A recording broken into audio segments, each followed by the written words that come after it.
Hello viewers, welcome to my channel. আজকে আমি আপনাদের জন্য আবার একটা নতুন ভিডিও নিয়ে এসেছি। আপনারা যারা স্কুল সার্ভিস কমিশন কিংবা মাদ্রাসা সার্ভিস কমিশনের এইচএম এক্সামসের প্রস্তুতি নিচ্ছেন, আপনাদের জন্য আজকের ভিডিওতে আমি নিয়ে এসেছি স্কুল ম্যানেজমেন্টের উপরে আরেকটা নতুন সেট। আজকের সেট 32, এর আগের আজকের সেট 33, 33তম সেট। এর আগের সেটগুলো যদি আপনারা কেউ দেখে না থাকেন, অনুরোধ করব সেই সেটগুলো বা ভিডিওগুলো দেখে নেবেন। আশা করছি আপনাদের পরীক্ষার প্রিপারেশনে কাজে লাগবে। আর আপনাদের মতো কোনো কলিগ বা বন্ধুরা যদি এই পরীক্ষার প্রিপারেশন বা প্রস্তুতি নেন, তাদের কাছেও এই ভিডিওটি শেয়ার করতে ভুলবেন না। আর প্রথমবারের জন্য যদি কেউ এই চ্যানেলে এই ভিডিও দেখেন, আমি অনুরোধ করব চ্যানেলটি অবশ্যই সাবস্ক্রাইব করবেন এবং পাশে থাকা নোটিফিকেশান বাটনটি প্রেস করতে ভুলবেন না, কারণ আবার যখন আরেকটা নতুন ভিডিও আপলোড করব সবার আগে আপনার কাছে পৌঁছে যাবে। তাহলে চলুন আজকের ভিডিওতে দেখি কী প্রশ্ন বা তার উত্তরই কী আছে। দেখুন, তাহলে আজকের set 33 HM exam school management. তাহলে স্কুল ম্যানেজমেন্টের উপরে 33তম বা 33 সংখ্যা যে আমরা সেটটা পাচ্ছি, সেখানে প্রথম ফার্স্ট কোশ্চেন কী আছে দেখুন। According to the curve of forgetting happens quickly within the. তাহলে according to the curve of forgetting, আপনারা জানেন এই কার্ভ অফ ফরগেটিং নিয়ে হারমান ইবেনহ্যামস কিন্তু রিসার্চ বা গবেষণা করেছিলেন। জার্মান যে সাইকোলজিস্ট ছিলেন, তিনি কিন্তু দীর্ঘ সময় ধরে এই কার্ভ অফ ফরগেটিংটা দেখিয়েছিলেন ফর দ্য ফার্স্ট টাইম, যে কীভাবে মানুষের এই স্মৃতিভ্রম বা ভুল যে ভ্রান্তি যেটা কিভাবে ঘটে, তার প্রসেসটা তিনি দেখিয়েছিলেন। সেখান থেকেই এখানে যে প্রশ্নগুলো আমরা পাচ্ছি, প্রথম দেখুন অপশান এ কী লেখা আছে, ফার্স্ট আওয়ার আফটার লার্নিং। আর অপশান বি লেখা আছে দেখুন টাইম অফ ইনফরমেশান মিনিংলেস। আর অপশান সি আছে both A and B, option D আছে নান। তাহলে তিনি দেখিয়েছিলেন যে এই যে কার্ভ অফ ফরগেটিংয়ের ক্ষেত্রে যে কার্ভটা তিনি দেখিয়েছিলেন, সেখানে অপশান এ বলছে ফার্স্ট আওয়ার অফ লার্নিং। তার মানে ফার্স্ট আওয়ার আফটার লার্নিং, কোনো কিছু শেখার পরে যে প্রথম যে ঘন্টা, সেখানে বেশি বিস্মৃতি বা ভ্রমটা ঘটে কিনা বা ভুল আমরা করি কিনা। আর একটা অপশান দেখুন বিতে লেখা আছে টাইম অফ ইনফরমেশান মিনিংলেস। কীরকম, যে যদি কোনো ইনফরমেশান, আপনারা জানেন যে কোনো ইনফরমেশান কিন্তু অ্যাজ পার্ট অফ কোডিং সিস্টেমে কিন্তু রিস্টোর হয় আমাদের ব্রেইন প্রসেসের মাধ্যমে। সেখানে বলছে ইনফরমেশান যদি মিনিংলেস হয়, সেক্ষেত্রেও কিন্তু একটা ফরগেটিংয়ের চান্সটা থেকে যায়। তাহলে এখানে অপশান সি বলছেন দেখুন এ অ্যান্ড বি। সুতরাং আমরা বুঝতে পারছি আমাদের জন্য সঠিক অপশান হবে বোথ এ অ্যান্ড বি। তাই আমাদের সঠিক অপশান সি, আমরা সিতে দাগ দিলাম। এবার দেখুন কোশ্চেন নাম্বার 2 বা সেকেন্ড কোশ্চেন কী আছে দেখুন। Who said the very essence of education is the concentration of mind not the collecting of facts. সুন্দর, এই কথাটা কে বলেছিলেন? Option A R N. Tagore, option B M K. Gandhi, option C Swami Vivekananda, and option D আছে জন ডিউই। তাহলে সুন্দর এই কথাটা বলেছিলেন কিন্তু স্বামী বিবেকানন্দ। আমাদের জন্য সঠিক অপশান সি। কোশ্চেন নম্বর 3 বা থার্ড কোশ্চেন দেখে নিই কী আছে। The WBBSE West Bengal board of secondary education came into existence from. আমাদের জন্য চারটে অপশান আছে।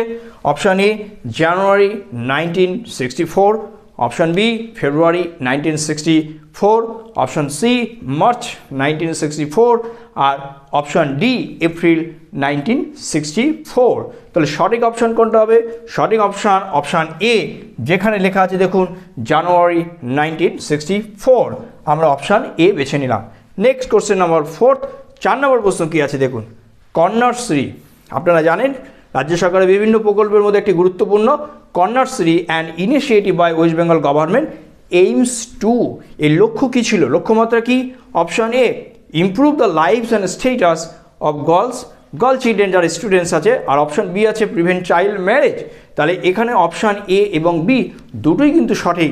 তাই আমাদের জন্য অপশান সি, যেখানে লেখা আছে দেখুন বোথ এ অ্যান্ড বি, তাই এই অপশান সি হবে সঠিক।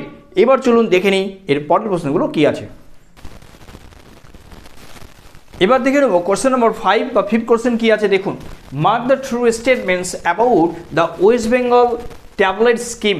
এই ওয়েস্ট বেঙ্গল যে ট্যাবলেট স্কিম, যে প্রত্যেক ছাত্রছাত্রীকে ট্যাবলেট দেওয়া হয়, সেই ট্যাবলেট স্কিমটা সম্পর্কে এখানে কিছু প্রশ্ন আছে, অপশান আছে। আমরা দেখে নেব কী কী অপশান আছে। Option A the scheme was announced in 2020, option B it aims to provide digital education to students of secondary classes, okay. আর অপশান সি লেখা আছে বোথ এ অ্যান্ড বি, আর অপশান ডি লেখা আছে অনলি এ। তাহলে এই West Bengal tablet স্কিমটার উপরে যে অপশান আছে সেখানে আমাদের দেখতে হবে কোন অপশানটা সঠিক আছে। আমরা দেখতে পাচ্ছি অপশান এ যেখানে লেখা আছে the scheme was announced in 2020, এটাও সঠিক। আবার দেখুন অপশান বিতে লেখা আছে aims to provide digital education to students of secondary classes, B option কিন্তু ভুল আছে, কারণ আমরা জানি 12 ক্লাসে এটা কিন্তু প্রোভাইড করা হয়। আর অপশান সি আছে বোথ এ অ্যান্ড বি, তাহলে অপশান সিটা সঠিক নয়। কিন্তু অপশান ডি খেয়াল করুন অনলি এ, আবার অপশান এ লেখা আছে the scheme was announce in 2020, মানে এখানে একটু পাজলিং ওয়েতে একটা অপশানগুলো সাজানো আছে। তো আমরা অপশান ডিও বেছে নিতে পারি বা আমরা অপশান এও বেছে নিতে পারি, তাতে কোনো অসুবিধা নেই। সুতরাং অপশান এ বা ডি দুটোই কিন্তু আমাদের জন্য সঠিক, কারণ দুটোই একই কথা বলছে।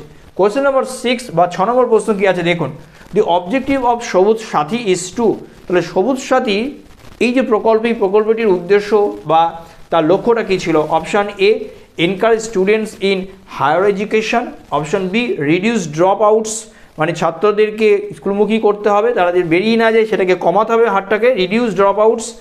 আর অপশান ডি সি লেখা আছে teach how to ride bicycles, আর অপশান ডি লেখা আছে only a and B.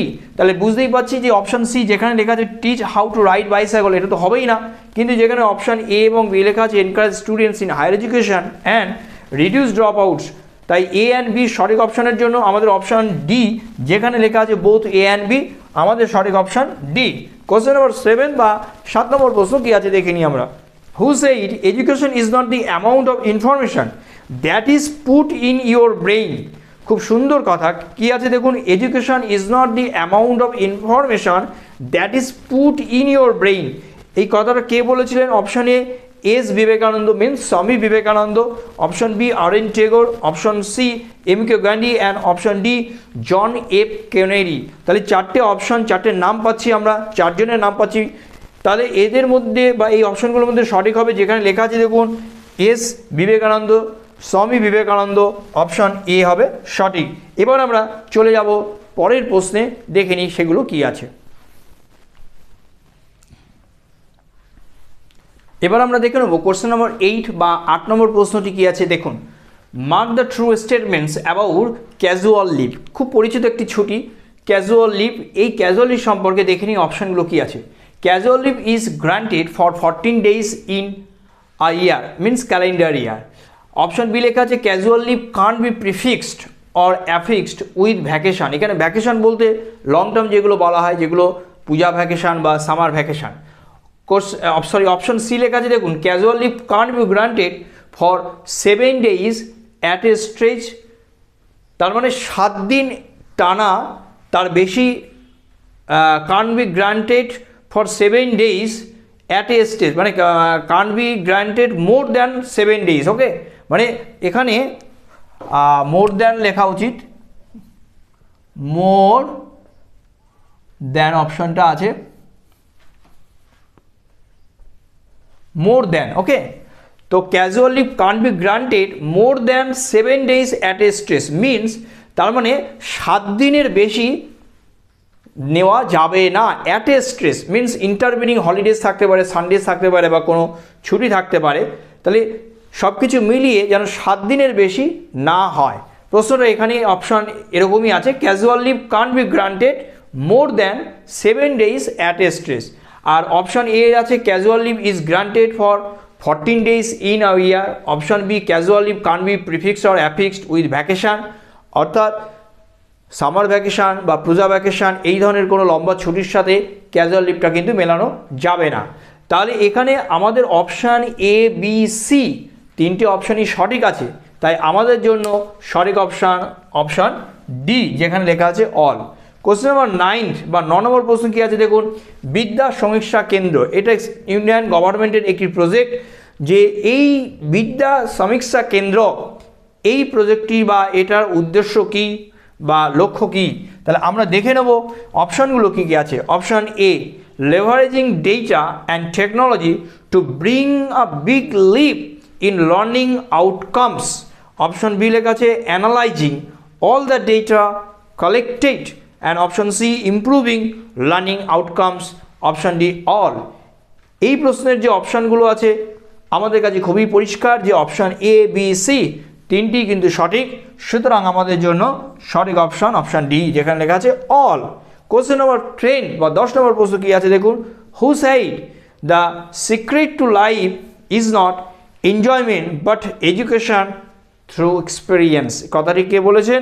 Option A Swami Vivekananda, option B R N Tagore, option C John Dewey and option D none. তাহলে এখানে সঠিক অপশান হবে অপশান এ, যেখানে লেখা আছে দেখুন স্বামী বিবেকানন্দ। তাহলে আজকে এই যে 10টি প্রশ্ন এবং তার উত্তর নিয়ে আলোচনা করলাম, আশা করছি আপনাদের ভালো লেগেছে। ভালো লাগলে একটা লাইক করবেন, আর প্রথমবারের জন্য যদি এই চ্যানেলে ভিডিও কেউ দেখেন চ্যানেলটি সাবস্ক্রাইব করবেন, আর পাশে থাকা নোটিফিকেশান বাটনটি প্রেস করতে ভুলবেন না, কারণ যখন আরেকটা নতুন ভিডিও আপলোড করব সবার আগে আপনার কাছে পৌঁছে যাবে। আজ এই পর্যন্ত।